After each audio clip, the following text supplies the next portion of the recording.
Chapter 2. Swiping Through the Wreckage. Part 1. The Text That Started Everything. Lexa, are you awake? Sorry, that's weird. I'm having an existential crisis about dating apps. Alava, LMO, yes, I'm awake. I'm building a tiny spaceship out of bottle caps. Tell me about this dating app crisis. Lexa, I downloaded Binge. The knockoff Hinge thing. I've been staring at profiles for an hour, and I want to throw my phone in the ocean. Alava, wait. I'm on Binge too. We should do this together. Like a disaster support group. Lexa, that's either the best or worst idea you've ever had. Alava, probably both. My place tomorrow? We can judge people and eat ice cream. Lexa, yeah, okay. I'm bringing the ice cream though. Alava, deal. This is either going to be therapeutic or traumatic. Lexa, why not both? Part 2. The Dating App Apocalypse. Lexa stood outside Alava's apartment at 7 p.m. on Friday holding 3 pints of ice cream like they were sacred offerings. This is normal. Friends do this. This doesn't mean anything. It meant something. She just didn't know what yet. Alava opened the door in an oversized horror movie t-shirt and pajama pants covered in constellations. Her black-purple hair was tied up in a messy bun, and she looked simultaneously exhausted and excited.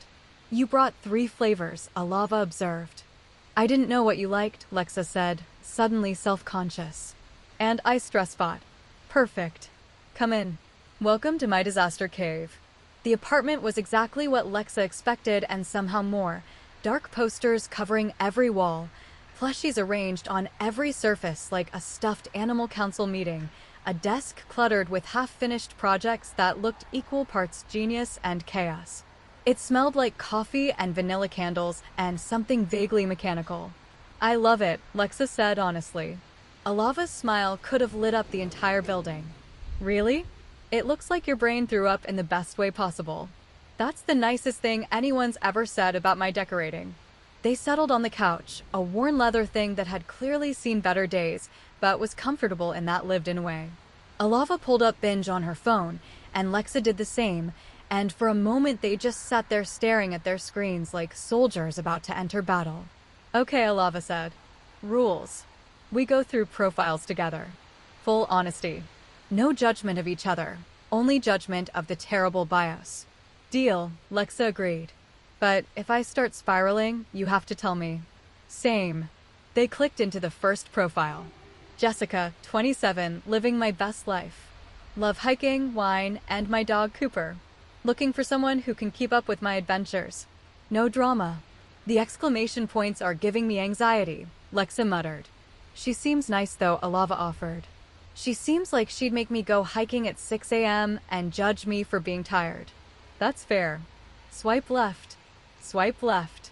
Morgan, 29, entrepreneur. Polyamorous. Building my chosen family.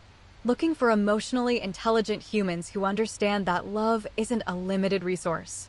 Must be okay with my existing partners, too, and be ready for deep conversations at 2 a.m. Alava's thumb hovered over the screen. Swipe right? Lexa asked quietly. I want to, Alava admitted. But look, she already has 2 partners. She's not looking for 7 to 9. She's looking for something else. Does that happen a lot? People not understanding your dream. Alava laughed, but it was hollow. Constantly. When I tell people I want a constellation, a big, intentional family of people who love each other, they either think I'm running a cult or I just want to sleep around. They don't get that it's about family. About building something that can't be broken, because there are so many connections holding it together. She swiped left on Morgan. Have you ever been in a polyamorous relationship? Lexa asked. No, Alava said softly. That's the wild part. I'm trying to build this massive dream, and I've never even. I don't know if I'm capable of it. What if I'm just as jealous and possessive as everyone else? What if the dream is beautiful, but I'm not strong enough to live it? Lexa set down her phone. You're the bravest person I've ever met. I'm terrified literally always. Brave isn't not being scared. It's being scared and doing it anyway. Their eyes met, and something warm and complicated passed between them. Your turn, Alava said, breaking the moment. Show me your matches. Lexa pulled up her profile and started scrolling. Riley, 30, serial monogamist looking for the one. Tired of games. Want something real. Love languages, quality time, and physical touch. Looking for my forever person. She sounds perfect for you, Alava said, and there was something strange in her voice. She sounds exhausting, Lexa countered. Look at that bio. She's already put me in a box labeled forever before we've even met. What if I'm not her forever person? What if I fail the test? What test? The one where I'm supposed to be everything to someone. The one where I'm the one. Lexa set her phone down harder than necessary. Everyone talks about finding the one like it's this beautiful romantic thing, but it's terrifying. It means I have to be someone's everything. I have to be perfect. I have to never disappoint them or they'll leave because I was supposed to be it and I failed. Alava was very quiet. I'm sorry, Lexa said quickly. I didn't mean. No, Alava interrupted. I get it. Society sells the soulmate narrative like it's the only kind of love that matters. Like if you don't find the one, you failed at being human. That's so much pressure. Exactly. Lexa gestured with her ice cream spoon. And, don't get me wrong, I want that deep connection. I want someone to come home to, someone who knows all my broken pieces and stays anyway. But the idea that it has to be one person, that all my happiness and fulfillment has to come from a single source, it feels like drowning. But polyamory gets just as much shit from the other direction, Alava said, pulling her knees to her chest. People think I can't commit. They think I'm selfish or greedy or broken. They say things like, you just haven't found the right person yet, or you'll grow out of it, or my personal favorite, that's not real love. That's just afraid of intimacy. That's bullshit, right? Like, I want more intimacy. I want so much love it spills over. I want to build something bigger than just two people in a house pretending they can be each other's everything. But people hear polyamory and think it's all about sex or that I'm trying to avoid commitment, when actually I'm trying to commit to something huge. Lexa leaned back against the couch, processing. I never thought about it that way. Most people don't. Alava's voice was soft, vulnerable. They just see not traditional and decide it's wrong. But traditional didn't work for my parents. Traditional left me in a house where love was conditional and I was always failing some invisible test. So yeah, I'm building something different. Something impossible. Something that might break me. But you're doing it anyway. But I'm doing it anyway. They sat in silence for a moment, eating ice cream, both lost in their own thoughts. Can I ask you something? Alava said finally. Yeah. Do you think people like us can even work together? Someone who wants the one and someone who wants the many. The question hung in the air like a dare. Lex's heart did something complicated. I don't know. Probably not. Our dreams are too different. Yeah, Alava agreed, and was that disappointment in her voice? Probably not. Another silence. Heavier this time. We should keep swiping, Lexa said, desperate to lighten the mood. Right. Yes. Disasters don't judge themselves. Part 3. The Philosophy of Terrible Bios. They spent the next hour going through profiles, laughing at terrible bios, debating the ethics of ghosting, and slowly descending into the kind of deep conversation that only happens between people who are both too tired to perform and too comfortable to hold back. Taylor, 25, just a golden retriever in human form. Loves spontaneous road trips and deep conversations under the stars. Looking for my adventure buddy. See, this is what I mean, Alava said, gesturing at the screen. Everyone's so performative. Golden retriever energy. Adventure buddy. It's like we've all been conditioned to market ourselves as products instead of people. Bold words from someone with brave disaster building constellations in their bio, Lexa teased. Hey, at least I'm honest about the disaster part. Fair. Alex, 32, relationship anarchist. Don't believe in labels or hierarchy. Looking for authentic connections without societal expectations. Okay, but that's interesting, Lexa said, sitting up straighter. What's relationship anarchy? It's complicated, Alava said, reading the profile more carefully. Basically the idea that every relationship should be defined by the people in it, not by societal norms. No automatic hierarchies, no assumptions about what a relationship should look like. That sounds exhausting. Or liberating. Or both. Alava swiped right. I want to learn more. They kept scrolling, and the conversation drifted from profiles to philosophy to the ways society had failed them both. Here's what kills me, Lexa said, her third ice cream pint now mostly empty. Everyone says you complete me like it's romantic, but it's actually horrifying. I don't want to complete someone. I don't want to be responsible for their happiness.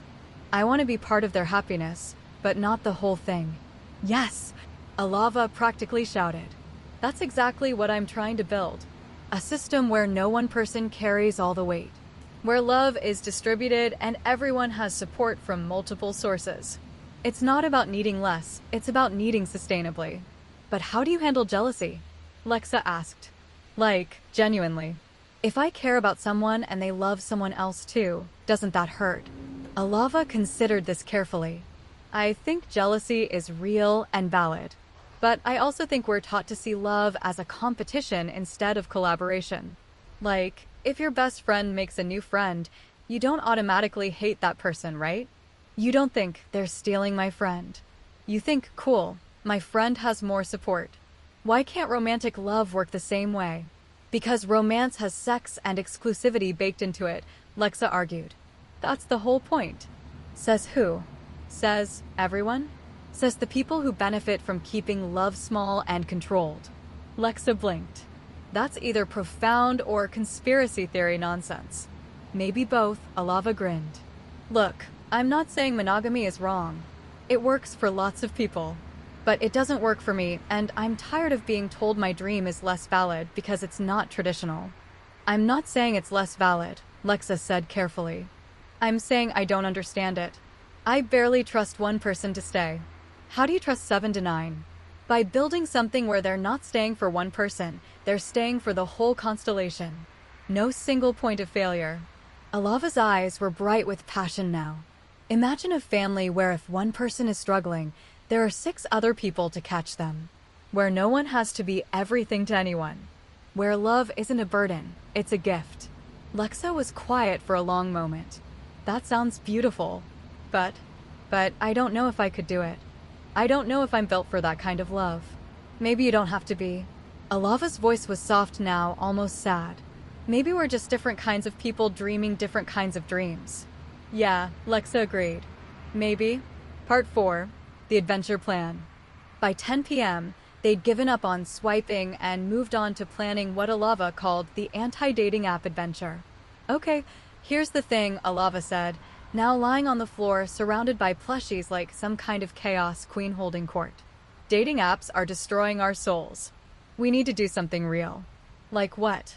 Lexa asked from the couch, feeling more relaxed than she had in months. Like a road trip. Or urban exploration. Or we sneak into that fancy hotel pool downtown. Something that reminds us we're alive and not just profiles on a screen. Breaking into a hotel pool is definitely illegal. I said sneak, not break. There's a difference. Not legally there isn't. Coward. Realist. Alava sat up, eyes sparkling with mischief. Okay, fine. What about the boardwalk? There's that late night market thing happening tomorrow.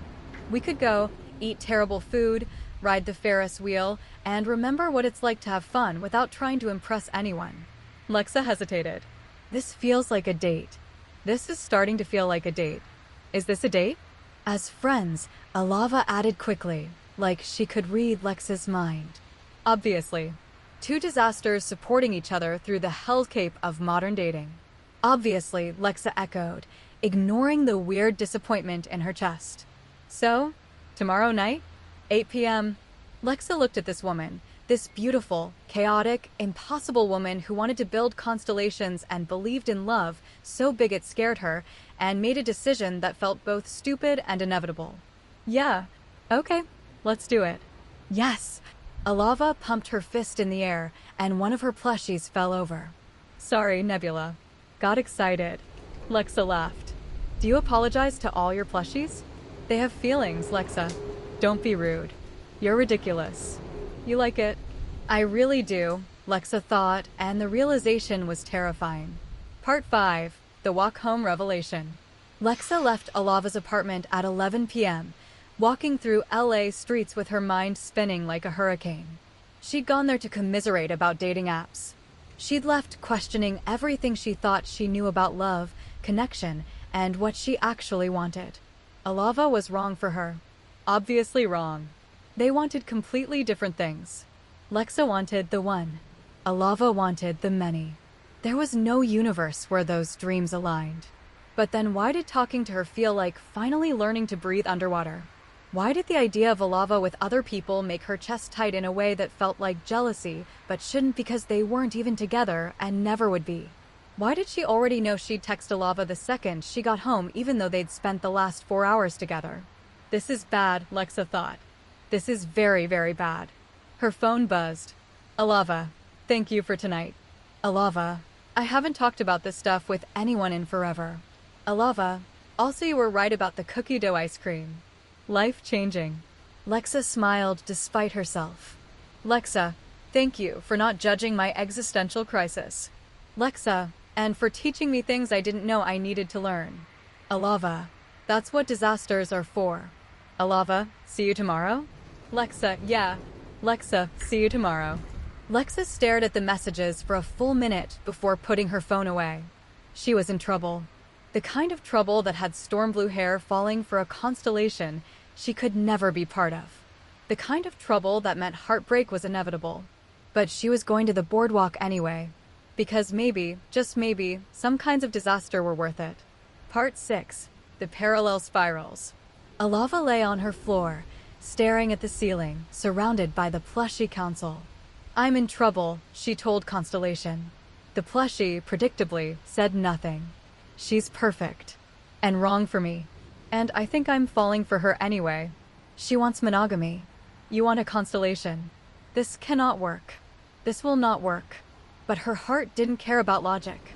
Her heart had looked at Lexa, storm blue hair, golden eyes, desperate to be perfect and terrified to fail, and decided yes, this one. This disaster belongs in our constellation. But she doesn't want to be, Alava whispered.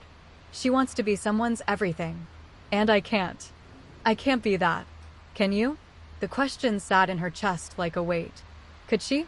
Could she compromise the dream for one person? Could she build a smaller constellation just for Lexa? No, that's not fair to either of you. That's not the dream. But what if the dream was wrong? What if she'd been so focused on the impossible that she'd missed the beautiful thing right in front of her? Tomorrow, she told the ceiling. Tomorrow I'll figure it out. She wouldn't. But the lie helped. Across the city, Lexa lay in her bed, staring at the same dark sky, thinking about the same impossible girl, wondering if drowning in someone else's dream was better than drowning alone, and knowing, deep down, that this was going to hurt.